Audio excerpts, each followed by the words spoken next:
Olá a todos, como vocês estão?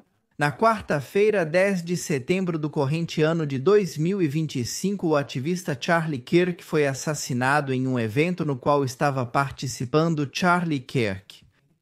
Caso vocês não o conhecessem ou algo assim, ele era um ativista de direita com ideologia conservadora, basicamente, que era muito conhecido, muito famoso dentro do seu meio. Ele tinha um monte de seguidores, acho que no YouTube ele tinha uns 4 milhões de seguidores, no TikTok também estava por aí. E ele tinha vários programas, vários podcasts onde dava sua opinião. Obviamente, essa opinião polarizava bastante o público. Alguns o amavam, outros concordavam totalmente e havia quem o detestasse e falasse mal dele. Com o que ele trabalhava? Basicamente com isso. E ele também tinha o hábito de ir a diferentes universidades e organizar debates ao vivo. Ele sentava com um microfone e pessoas de ideologias opostas vinham debater. Faziam perguntas, ele respondia e todos debatiam. Na quarta-feira, ele estava fazendo isso em um debate que estava realizando na Universidade de Utah e, de repente, levou um tiro no pescoço. Acho que todos nós vimos esse vídeo. Ele começou a circular por todos os lados, não havia muito o que fazer. Foi um tiro direto aqui, acho que foi na carótida. Ele sangrou até morrer na hora.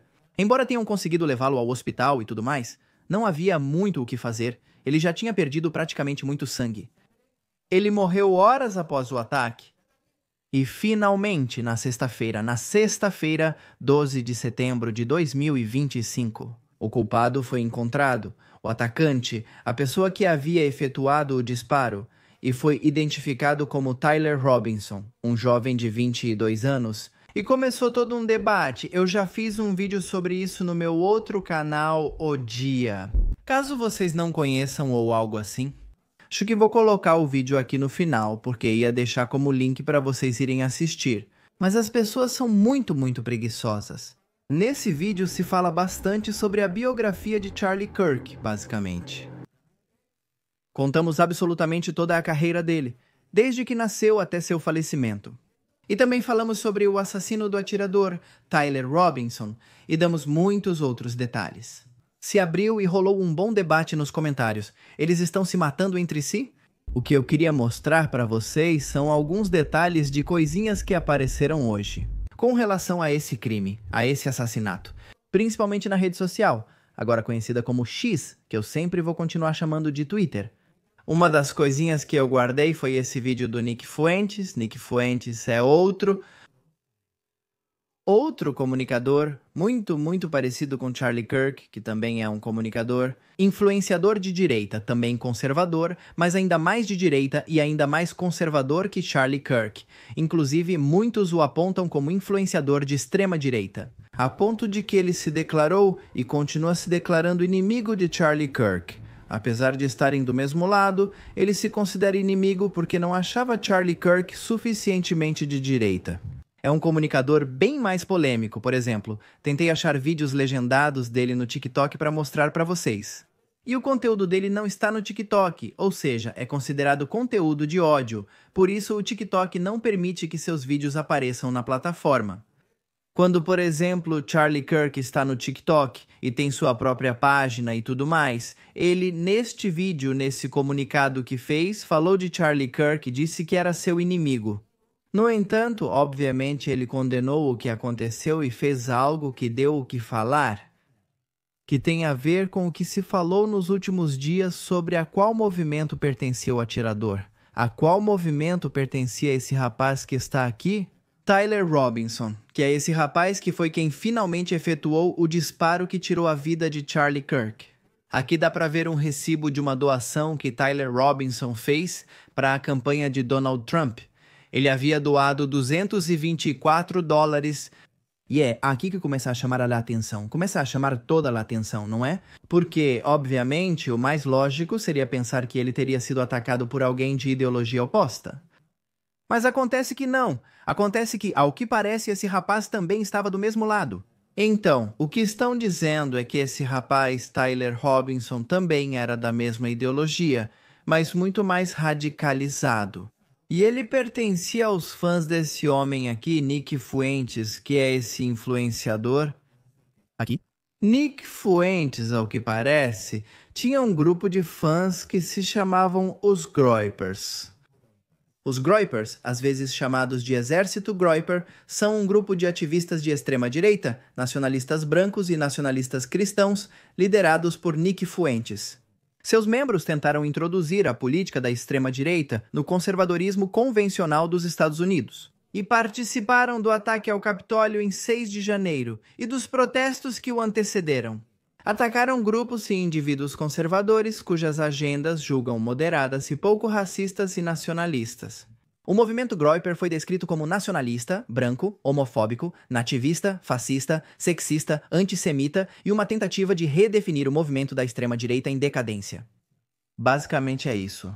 Um grupo de criadores de memes, um grupo daqueles que se encontram nos fóruns da internet, como o 4chan e outros, que são seguidores desse rapaz que temos aqui, Nick Fuentes. E o que fez Nick Fuentes neste comunicado?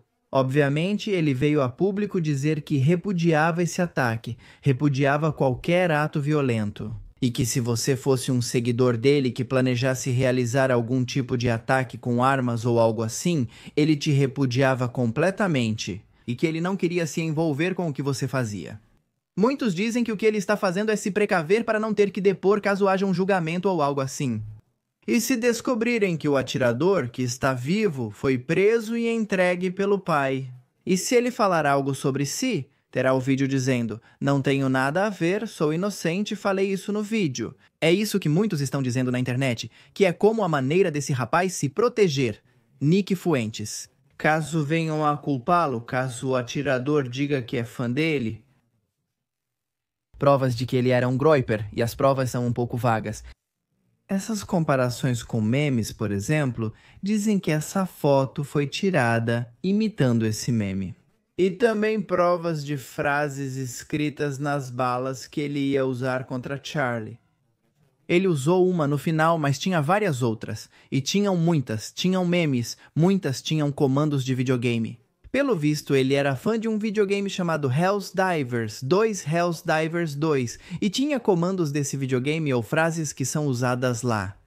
Até mesmo a música Bella Ciao, que com certeza vocês conhecem por La Casa de Papel, mas que, ao que parece, é usada em uma das versões que estão circulando desse videogame. Fotos de Tyler Robinson, aqui fantasiado de Donald Trump, ou seja, um Donald Trump inflável com seu pai. E ele, obviamente, tinha sido treinado para manusear armas desde muito pequeno, por isso tinha essa precisão letal na hora de efetuar o disparo. E aqui uma reflexão muito interessante que todos estão debatendo. Acho super interessante e acho interessante falar sobre isso. Muitos estão debatendo se o atirador de Charlie Kirk era de esquerda ou de direita. Se era de direita, a família era conservadora? Mas ele se tornou de esquerda nos últimos tempos, influenciado pela universidade ou pelo seu colega de quarto, ou seja lá o que for. Outros dizem, não era de direita, mas de extrema direita, por isso atirou. Mas o que muitos estão apontando é, não importa tanto se ele era de esquerda ou de direita, isso não importa. Ficam jogando a responsabilidade de um para o outro para lavar as mãos. Mas o que realmente chama a atenção e o que realmente importa, que é o que este usuário Adam Mockler está debatendo e apresentando aqui no X, é que o atirador tinha memes escritos em suas balas. O que isso significa? Basicamente, isso significa que existe toda uma geração Z, se preferir, influenciada, que cresceu diretamente com a internet, cresceu com a cultura digital e o que aconteceu nos últimos anos na internet. Que deixou de ser aquele paraíso que era no começo, eu me lembro muito bem de como era a internet há muitos anos, quando começou em 2000, para então se tornar o que é agora. A se tornar um lugar cheio de ódio, cheio de violência, um lugar onde um vídeo como esse, o do assassinato, começa a circular por todos os lados. Um lugar onde o tempo todo, se você está no X ou no Twitter, o tempo todo há brigas, acusações, violência. O tempo todo de um lado para o outro. E o tempo todo está se formando. Digamos, essa cultura de brigar, de confrontar o outro carregada de ódio, basicamente é isso. Ou seja, eu pessoalmente noto no que é o novo X na nova plataforma X, em comparação com o que era o velho Twitter, que tinha muito mais controle. Tudo mais. Que é puro ódio, literalmente é ódio o tempo todo vamos atacar essa pessoa, o tempo todo vamos brigar com isso. O tempo todo. Vídeos fazendo memes ou zombando desse ou daquele, um agredindo o outro, outro postando um vídeo, xingando esse, xingando.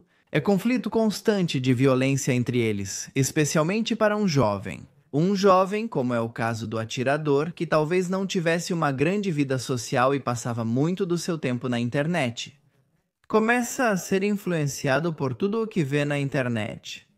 Por não ter amigos, por não ter outra opinião, outro ponto de vista, começa a ficar enviesado, por causa do que é o algoritmo. Se você começa a consumir certo conteúdo, o algoritmo entende o que está assistindo. E te joga tudo do mesmo tipo e você acaba preso em um círculo. Coisa que antes não acontecia na internet. Na internet, antes havia uma pluralidade de pensamentos e de vozes, não aparecia tudo do mesmo jeito para você. Mas as pessoas não percebem, tem muita gente que não sabe como funcionam as redes e não sabe como funciona um algoritmo, não é? Ao consumir algo de um tipo de pensamento, tudo começa a te mostrar o mesmo tipo. Porque o algoritmo do X ou do TikTok ou de qualquer coisa entende rapidinho como você pensa, o que você gosta de ver. Então ele quer te prender nessa rede e começar a te mostrar tudo dali para te deixar satisfeito. Muitos jovens não percebem e passam a pensar de forma enviesada. Pensamentos circulares são sempre iguais, como rolar a tela e pensar do mesmo jeito. E pensam, e eles acreditam que o mundo inteiro pensa assim, pensam que todos pensam assim. E acham que todos que conhecem ou seguem na internet pensam igual a eles. Porque eles têm a cabeça e o cérebro totalmente distorcidos pelo algoritmo. E isso, ao que parece, foi o que aconteceu neste caso. Que para mim vai além se era de direita ou de esquerda. Para mim o debate não é por aí. O debate é que as redes estão cada vez mais alienando as pessoas. E estão levando o mundo a um ponto de violência que pode escalar ainda muito mais. E acontecem esse tipo de coisas como acabou de acontecer aqui. E é isso que está sendo debatido neste momento na internet, e essa é a informação. Acho essa reflexão ainda mais importante. Sim, antes de saber quais ideologias o atirador tinha ou qualquer outra coisa, eu acho que é muito mais importante refletir um pouco sobre isso. Sobre a força dos algoritmos, dos memes, e sobre o que acontece com uma pessoa como ele, que tinha 22 anos, que cresceu nessa época, que não conheceu outro mundo além do mundo dos algoritmos e do mundo da internet. E cresceu totalmente influenciado por essa violência que foi constantemente bombardeada em sua cabeça. Isso é o que se sabe até o momento sobre Charlie Kirk e seu atirador. Por enquanto, ele está preso. Foi entregue pelo pai. O quê? Depois de ver as imagens de segurança que estavam circulando? E se quiserem saber mais, vou deixar um vídeo a seguir, que é o vídeo que preparamos para o dia. Vídeo um pouco longo, mas interessante e cheio de informações sobre isso, Charlie Kirk e o atirador. Se sair mais material, vamos fazer uma segunda parte, provavelmente aqui ou talvez no dia, não sabemos. Mas se vocês se interessam por esse tipo de conteúdo, convido vocês a deixar o like, se inscrever e ativar as notificações. Acho que não tenho mais nada, acho que é isso. Fizemos um documentário de 1 hora sobre as Torres Gêmeas. Se o YouTube não mostrou para vocês, eu vou deixar no final deste vídeo para que vocês possam assistir.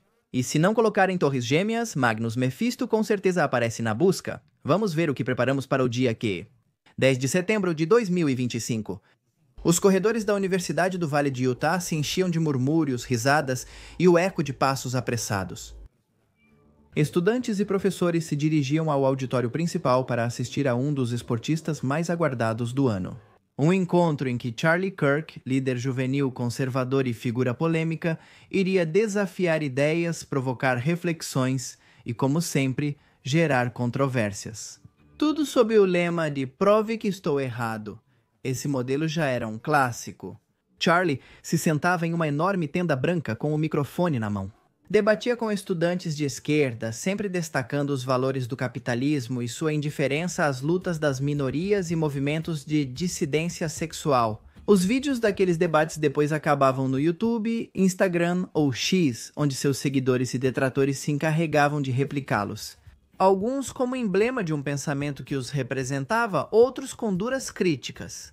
Ninguém esperava que uma jornada que parecia ser mais um capítulo na história de um ativista influente e amigo do presidente Trump acabasse em tragédia. Quando um tiro soou no local, o caos foi iminente. Mas não vamos nos adiantar.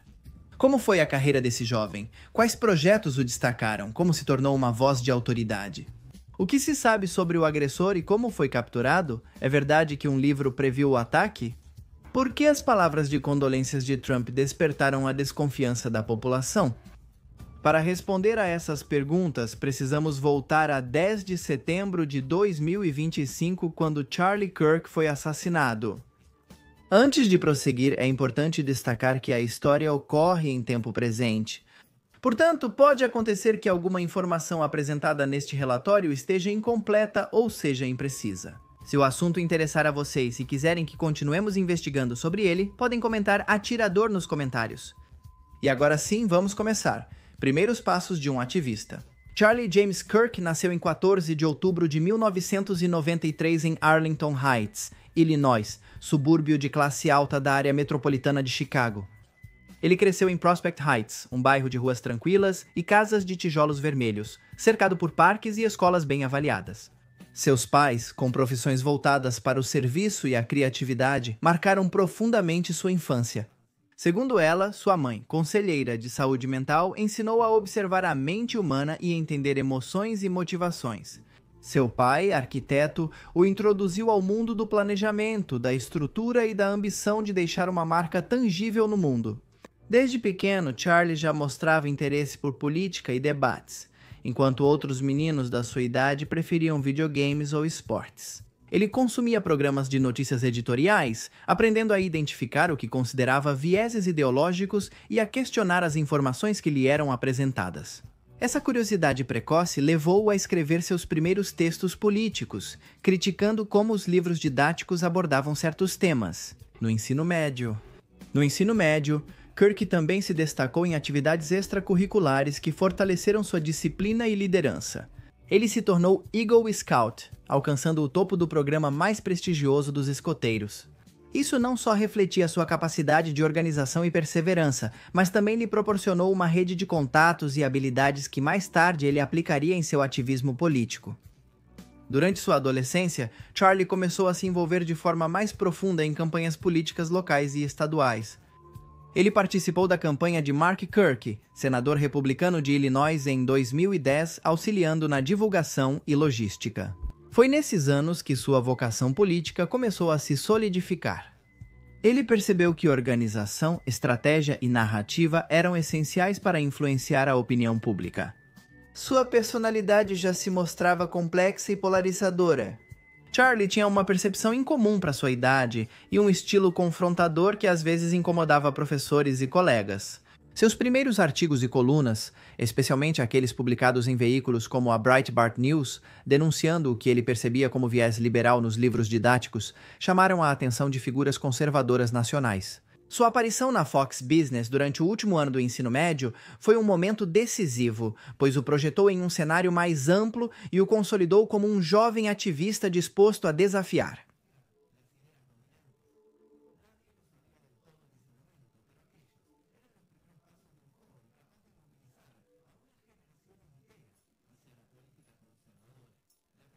Aos 18 anos, enquanto outros jovens da sua idade ainda exploravam carreiras e atividades extracurriculares, Charlie tomou uma decisão que marcaria seu destino: fundar a Turning Point, Estados Unidos da América.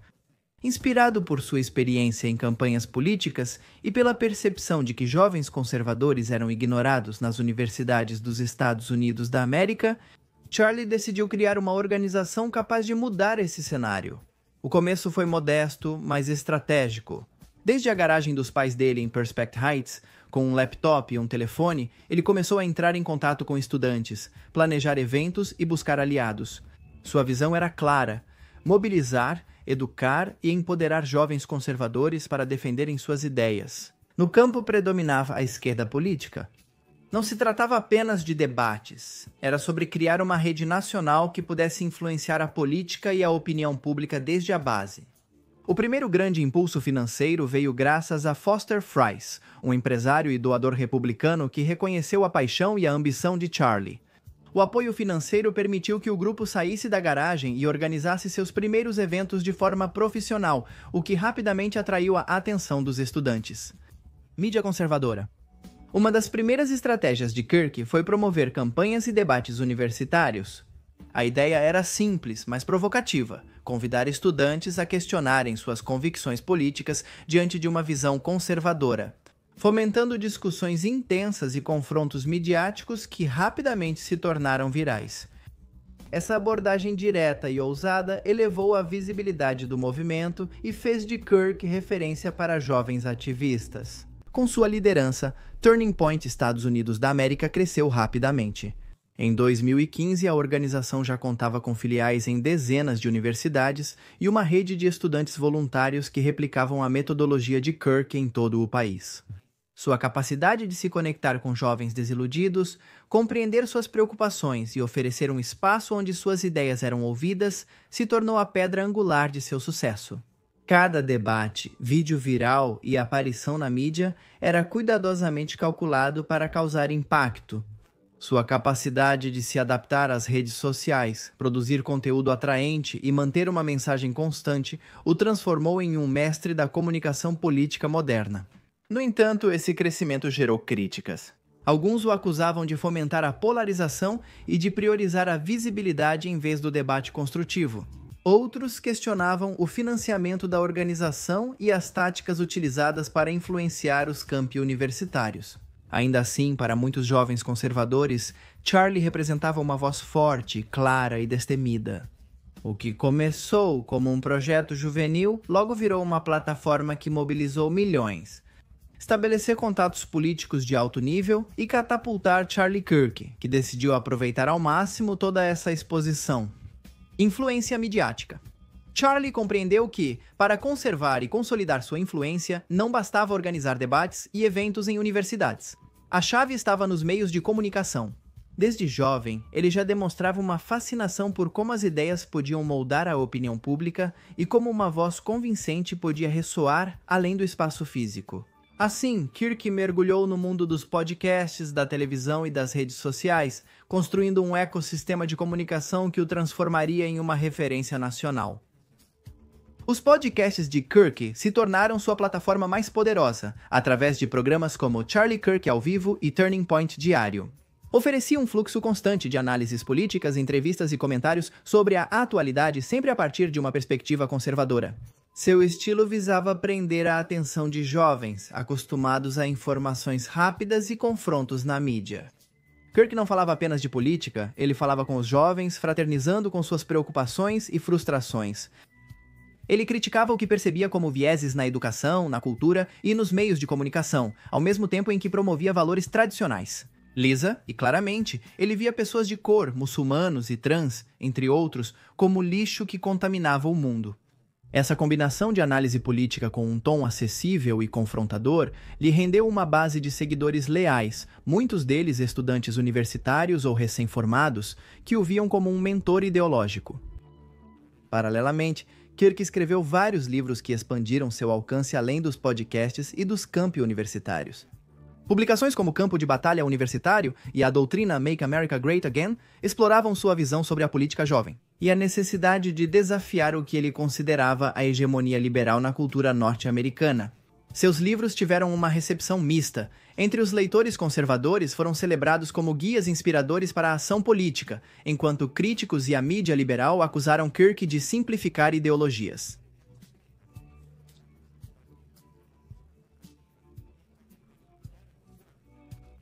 Ao mesmo tempo, Kirk manteve sua relevância dominando o ecossistema digital.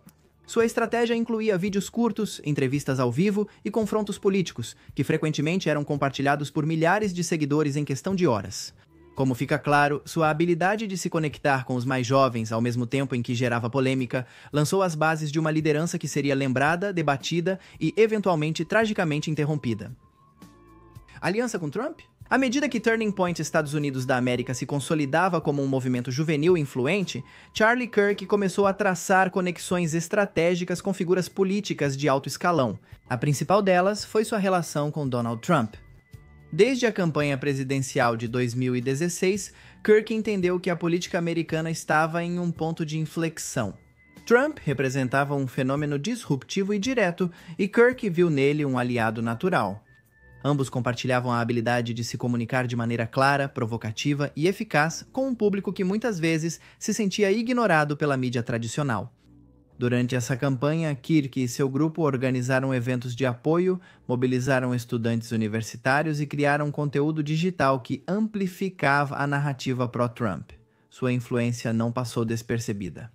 Em 2020, Trump o nomeou para uma comissão sobre educação patriótica, reconhecendo publicamente o impacto de Kirk na juventude, assim como sua capacidade de transmitir valores conservadores. Essa posição lhe permitiu entrar nos círculos mais próximos da política nacional, aumentando sua visibilidade e legitimidade como líder juvenil. A relação com Trump abriu a porta para inúmeras aparições públicas. Kirk se tornou o orador principal em eventos-chave da administração e foi convidado a participar de inaugurações e conferências políticas de alto nível. Ele basicamente se tornou um recurso estratégico para mobilizar apoio em universidades e cidades onde a presença conservadora era limitada. Nessa época, Kirk recebeu mais críticas de pensadores e setores sociais, que o viam como bom criador de vídeos virais, mas uma pessoa nefasta quanto à empatia.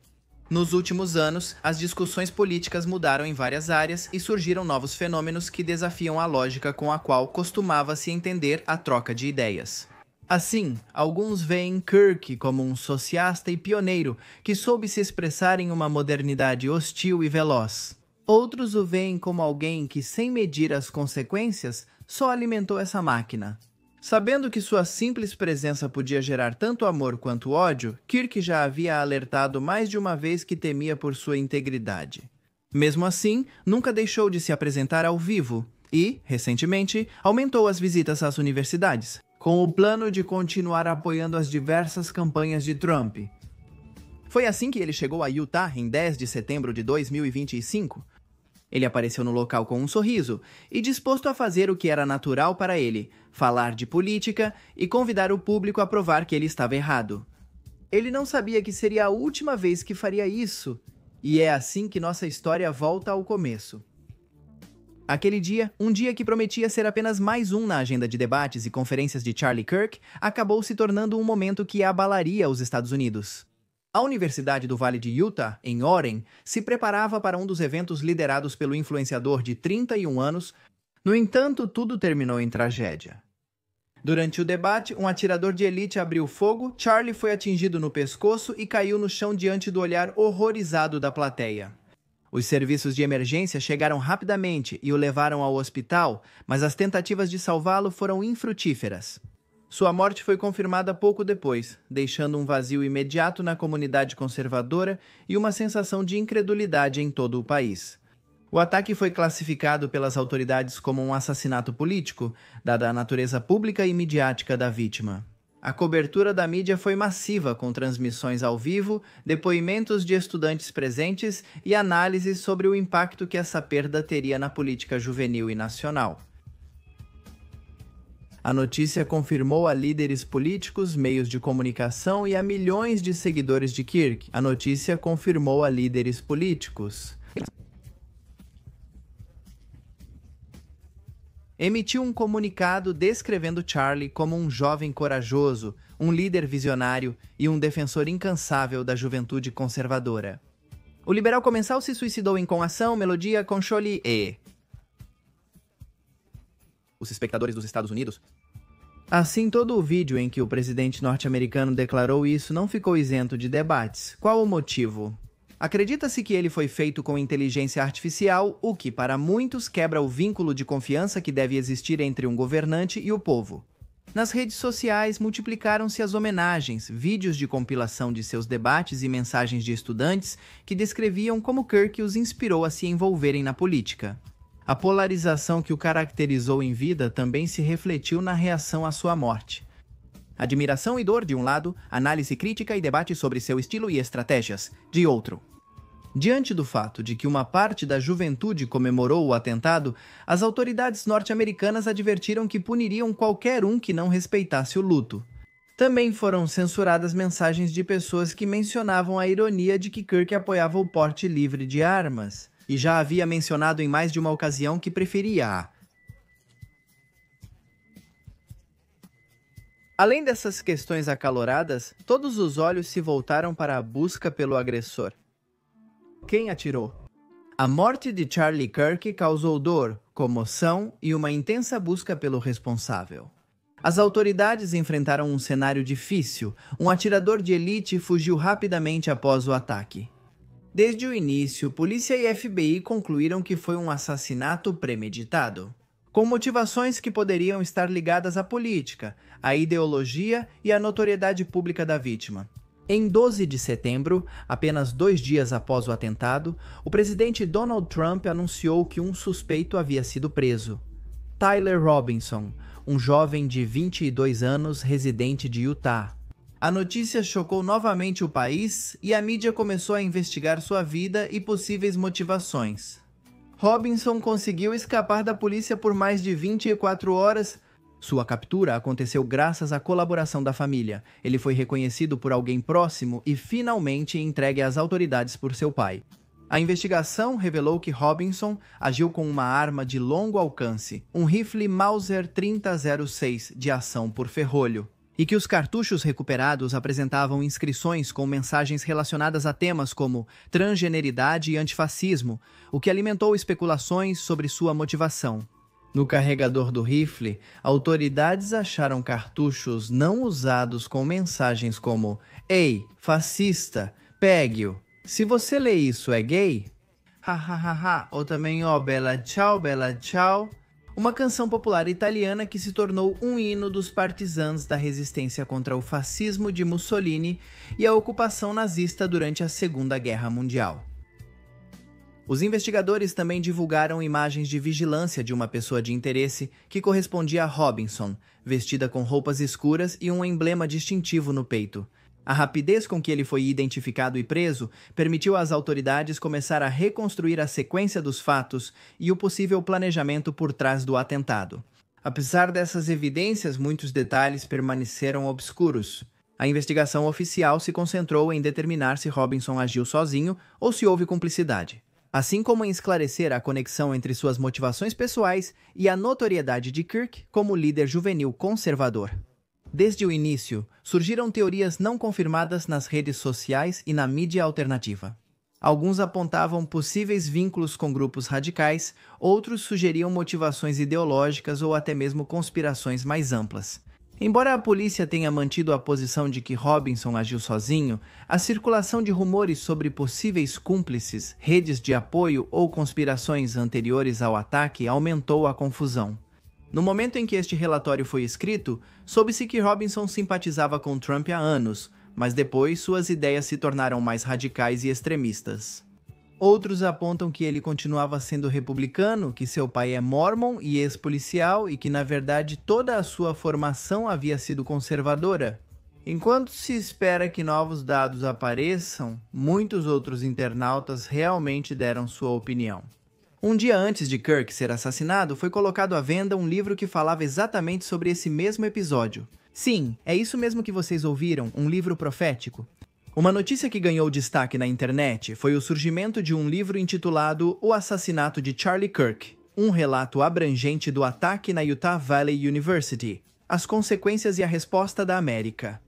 A tradução seria O Tiroteio de Charlie Kirk, um relato do ataque à Universidade do Vale de Utah, suas consequências e a resposta dos Estados Unidos. O inquietante foi a atribuição do livro à autora Anastasia J. Casey. Amazon, com data de publicação em 9 de setembro de 2025, um dia antes do assassinato de Kirk. O rápido surgimento do livro e seu conteúdo detalhado sobre o ataque geraram suspeitas sobre uma possível profecia ou conhecimento prévio do evento. A Amazon removeu rapidamente o anúncio, explicando que se tratava de um erro técnico que exibiu uma data incorreta. No entanto, a controvérsia persistiu e alguns usuários apontaram que a autora tinha vínculos com uma empresa de inteligência artificial, o que adicionou uma camada extra de mistério à situação. O assunto segue um enigma à espera de novidades. É necessário ressaltar que o assassinato de Charlie Kirk não pode ser compreendido como um fato isolado. Sua morte se soma a uma série de episódios que mostram como a violência armada tem se entrelaçado com a vida política dos Estados Unidos. Um país em que diferenças ideológicas ampliadas pela polarização e mídia parecem cada vez mais prestes a serem resolvidas com violência armada. Nos últimos tempos, os atentados contra figuras públicas se tornaram um eco constante de uma nação que vive em tensão. No início deste mesmo ano, 2 legisladores estaduais democratas em Minnesota foram baleados em suas próprias casas. Um deles não sobreviveu aos ferimentos. O fato gerou um profundo debate sobre a segurança dos representantes públicos, mas logo foi ofuscado por novas tragédias. O ex-presidente Donald Trump também foi alvo da violência. Sobreviveu a 2 tentativas de assassinato no ano passado, uma delas ocorrida em Butler, Pensilvânia. Deixou uma imagem gravada na memória coletiva. Trump com um arranhão de bala no rosto, cercado de caos e sangue. O ataque guarda uma semelhança inquietante com o atentado contra Charlie Kirk em Utah. A lista segue em 2022. Um invasor armado com um martelo invadiu a casa de Nancy Pelosi, então presidente da Câmara dos Representantes, e atacou brutalmente seu marido. Em 2017, um homem atirou em congressistas republicanos enquanto jogavam beisebol na Virgínia, ferindo vários deles e instalando a ideia de que nenhum espaço, por mais cotidiano que pareça, está livre do espectro da violência política. O assassinato de Kirk, então, não é apenas a história de um líder conservador abatido por um tiro no meio de um debate. É também um reflexo de uma fratura social mais ampla. Um país onde as diferenças ideológicas não são apenas adiadas. Ela é discutida nas urnas e na mídia, mas com frequência alarmante é resolvida com armas nas mãos. A influência de Charlie Kirk não terminou com sua morte. Turning Point, Estados Unidos da América, seguirá mobilizando milhões de jovens e consolidando a infraestrutura que Kirk construiu desde seus primeiros dias na garagem dos pais. Seu foco no ativismo juvenil, no confronto midiático e na criação de redes de estudantes se tornou um modelo replicável e duradouro. Além disso, sua vida e seu trágico fim inspiraram reflexões sobre a vulnerabilidade das figuras públicas. Em um clima político polarizado, o poder dos jovens líderes e a maneira como a política moderna se entrelaça com a mídia, as redes sociais e o ativismo direto. Charlie se tornou para muitos um símbolo, para alguns, símbolo de liderança jovem, de coragem diante da adversidade, e de como uma voz pode transformar a percepção política de toda uma geração. Para esse grupo, hoje em dia, Kirk está a caminho de se tornar um mártir. Para alguns, sua carreira e fim simbolizam que discursos violentos inevitavelmente levam a ações violentas. Aqueles que defendem isso acreditam que é necessário e urgente reavaliar a forma como se discute política, já que, enquanto se fomentar a hostilidade, estaremos condenados. Para dizer de outra forma, quantas mortes mais serão necessárias para que o mundo enfrente de maneira real e profunda o estreito vínculo entre política, discursos de ódio e violência armada?